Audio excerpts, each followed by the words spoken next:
Características da prova testemunhal. Como é que funciona, pessoal? Cada tipo de prova tem as suas características. Quando a gente estuda a confissão, por exemplo, a gente sabe que a confissão ela tem como características ser retratável e divisível. Ela pode ser retratada e a pessoa pode confessar em partes. Quando a gente fala em prova testemunhal, nós temos algumas características, eu trouxe para vocês as principais, as que são mais cobradas em concurso, tá? E a primeira delas, oralidade. Então, a testemunha, via de regra, ela vai prestar depoimento de forma oral, ou seja, falando, tá? Quando a gente aborda, não vai ser o objeto aqui porque o edital não fala, mas quando a gente aborda e estuda teoria geral das provas, ou seja, aquilo que é aplicado a todas as provas em espécie, a gente vê questões envolvendo tradutor, intérprete. Então, daqui a pouco, se essa pessoa não fala a língua portuguesa, ela presenciou um crime, mas ela não fala inglês, enfim, qualquer outra nacionalidade. A gente vai poder nomear um intérprete ou um tradutor, se for o caso, para que ela preste o depoimento também de forma oral. Tá? Então, a regra é que o depoimento é prestado de forma oral. Além disso, judicialidade. O que significa judicialidade? O depoimento, pessoal, é prestado perante a autoridade judiciária, justamente para que a gente garanta a ampla defesa e o contraditório, aquilo que a gente estudou lá na aula 1 de princípios, a outra parte poder contraditar aquilo que está sendo produzido, a outra parte ter a oportunidade de produzir a maior e mais completa defesa dentro do processo penal. Essa prova testemunhal tem que ser feita perante o juiz, até para que o juiz sane qualquer tipo de ilegalidade e irregularidade que porventura venha a aparecer. Objetividade. O que significa essa característica? O depoimento da testemunha tem que ser objetivo, pessoal, tá?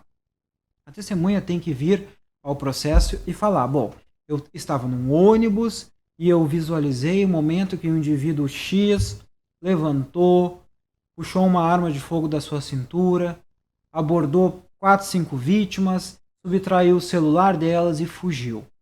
Tá? Isso é um depoimento objetivo. Claro que ele vai ter mais detalhamento, mas dentro da sua objetividade. A testemunha não pode, num depoimento desse, afirmar, bom, 7 da manhã, eu acordei, tomei meu café, saí para dar uma corrida, aí depois eu tomei um banho, fui para a parada do ônibus, aí passou o ônibus, eu perdi o ônibus. Não pode, tá? Porque isso não interessa para o processo.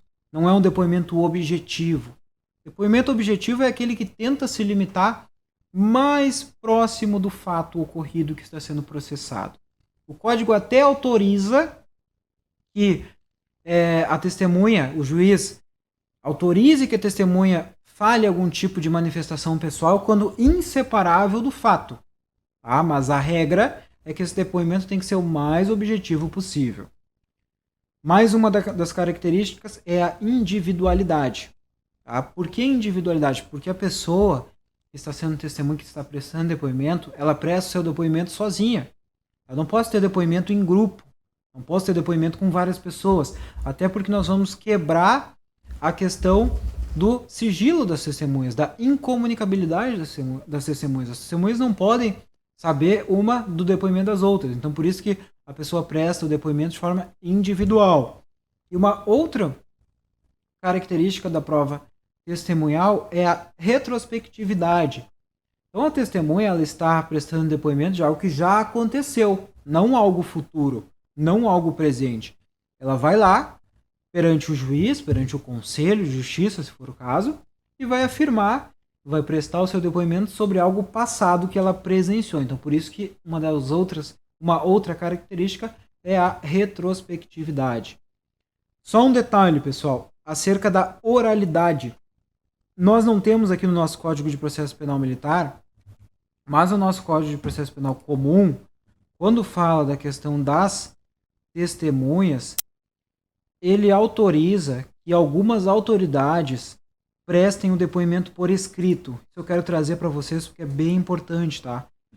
Lá no artigo 221, parágrafo 1º do Código de Processo Penal Comum, tá? Tô fazendo um reforço aqui para a gente verificar o processo comum. algumas autoridades, então, que são basicamente os chefes dos poderes. Nós temos o presidente e o vice-presidente da República, presidente do Senado, presidente da Câmara dos Deputados e do Supremo Tribunal Federal poderão optar por prestar depoimento por escrito.